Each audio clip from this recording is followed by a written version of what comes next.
اسلام کی اقدار ہے۔ صدر مملکت نے کہا کہ نظام اسلام کے متعلق کئی ہدف ہیں جن پر اللہ تعالیٰ کے فضل و کرم سے کامیابی ہو رہی ہے۔ انہوں نے کہا کہ پاکستان میں نظام حکومت بھی قرآن و سنت کی روشنی میں قائم ہوگا۔ صدر مملکت نے نظام حکومت کے سلسلے میں شوراکریسی کی نئی اصطلاح کا بھی اعلان کیا۔ نظام اسلام کے متعلق میری 3 ہدف جو کہ اللہ تعالیٰ کے فضل و کرم سے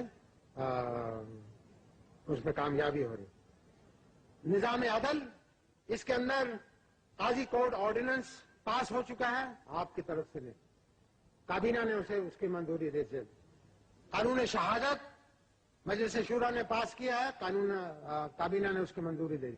صرف ایک مرحلہ باقی ہے اور وہ ہے قانون قصاص و دیت۔ میں توقع کروں گا کہ اس اجلاس کے اندر آپ اس کو فائنلائز کر کے مجلس شورا کی طرف سے حکومت کو بھجوائیں گے تاکہ میں اس نظام عدل کے نفاذ کو صحیح معنوں میں اگلے چند ہفتوں کے اندر قائم کر کے قاضی کورٹس کا صحیح عمل کے اندر لا سکوں۔ نظام اسلام کے چند ایک پہلو جو ہیں ان کے اندر نظام عدل نہایت اہم ہے، اور مجھے امید ہے کہ ہم انشاءاللہ جہاں عدلیہ کے اندر اسلامی اقدار کو لانے کی کوشش کر رہے ہیں، جہاں ہم اپنے موجودہ عدالتوں سے یہ توقع کریں گے کہ وہ وہاں سب سے اہم قدم جو ہے وہ قاضی کورٹس کی اسٹیبلشمنٹ ہے، قاضی کورٹس کا قیام ہے، اور ان عدالتوں کے بعد مجھے امید ہے کہ نظام اسلام کے مرحلے کے اندر ہمیں پیش رفت ملے۔ نظام اسلام کے اندر دوسرا اہم جو ہے وہ نظام حکومت۔ نظام حکومت کے اندر لوگ، میں نے ابھی اپنی تقریر کے اندر کہا ہے کہ جناب ہم جمہوریت لائیں گے، ہم اسلامی جمہوریت لائیں گے۔ میں آپ کی خدمت میں عرض کرنا چاہتا ہوں، کیا آپ کا یہ یقین ہے یا نہیں؟ کیا آپ کا یہ ایمان ہے یا نہیں کہ اللہ تعالیٰ نے ہمیں اس کے اندر رہنمائی میسر کی ہے یا نہیں کی؟ اگر ہمیں کی ہے تو ہم اس کی طرف کیوں نہیں لپک؟ قرآن کے اندر سورہ شورا موجود ہے، اس کے اندر نہایت اہم وضاحت کی گئی ہے۔ گو اس میں کوئی شک نہیں کہ نظام اسلام جو اسلامی احکامات جو ہیں وہ آپ کو ایک نظام حکومت کا صحیح ڈھانچہ نہیں دیتے، لیکن آپ کو اصول دیتے ہیں۔ تو یہ کیا لازمی ہے کہ ہم اپنے آپ کو کہیں کہ جناب ہم یہاں پر پارلیمنٹری فارم لانا چاہتے ہیں؟ کوئی کہتا ہے جناب ہم یہاں پریزیڈنشل فارم لانا چاہتے ہیں۔ میں آپ کو ایک نام دیتا ہوں صحیح معنوں، ہم یہاں پر شورا کریسی لائیں گے انشاءاللہ۔ ڈیموکریسی کی کریسی لے لیجیے آپ آٹوکریسی کو نہ لائیے، آپ ڈکٹیٹرشپ کو نہ لائیے، آپ تھیوکریسی کو نہ لائیے، آپ شورا کریسی کو تو لائیے، کیونکہ یہ تو اسلام کا قانون ہے۔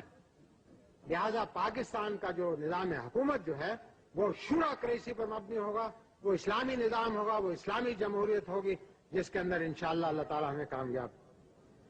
آخر میں میری نظام اسلام کے متعلق جو آخری نکات ہے، اور اس پر میں اپنی تقریر بھی ختم کروں گا، وہ یہ ہے کہ ہم نے نظام زکوٰۃ اور عشر تو قائم کر دیا، ہم نے قاضی کورٹس آرڈیننس بنا دیا، ہم قاضی کورٹس کا قیام بھی لائیں گے، لیکن ایک اہم چیز جو ہے جو اب تک قائم نہیں ہو سکی وہ نظام صلاۃ۔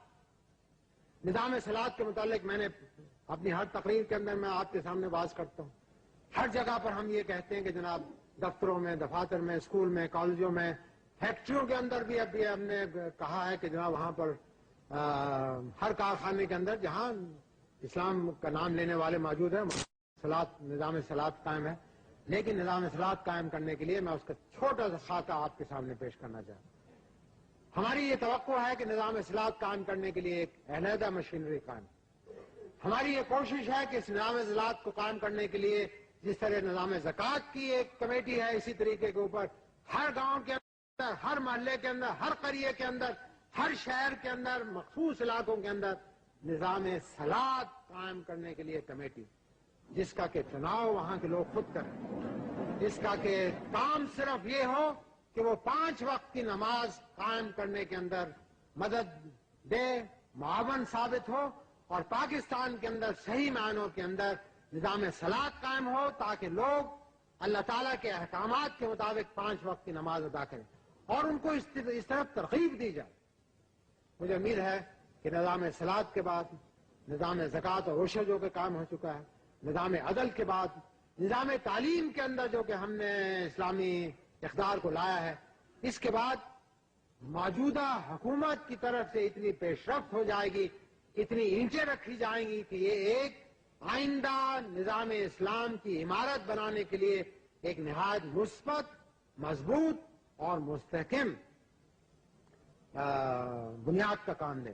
پھر اس کے بعد آنے والے لوگ، آنے والے مجلس شورا کے ممبران، آنے والی حکومتیں، آنے والے سربراہ مملکت اس کے اوپر پھر ایسی عمارت بنانے کے اندر کامیاب ہوں گے انشاءاللہ، جو کہ نہایت خوبصورت ہو، جس کی طرف لوگ اس طریقے سے دیکھیں جس طرح کہ دنیا میں ہم آج ایک ایسی عمارتوں کی طرف دیکھیں جن کو کہ لوگ کہتے ہیں کہ جناب یہ تو دنیا کی عجوبات میں سے شامل. اس طرح پاکستان اسلامی مملکت ہونے کی حیثیت سے ایک ایسا قلعہ اسلام بنے جس کی طرف لوگ دیکھیں، سوچیں اور لوگ اشش کر کے کہیں کہ اگر حکومت ہو تو ایسی ہو، عوام ہو تو ایسے ہو، اقدار ہو تو ایسی ہو، اخلاق ہو تو ایسا ہو، اور اسلامی نظریہ ہو تو ایسا ہو جیسا پاکستان کے اندر. دعا کیجیے اللہ تعالیٰ ہمیں اس میں کامیابی عطا فرمائے. مجلس شورا کے ارکان کی طرف سے میری بہت سی توقعات ہیں، قوم کی توقعات ہیں. مجھے امید ہے کہ آپ ہمیں ضرور رہنمائی سے مایوس نہیں کریں گے. اللہ تعالیٰ ہمارا اور آپ کا حامی و ناصر ہو. وآخر دعوانا ان الحمدللہ رب العالمین. پاکستان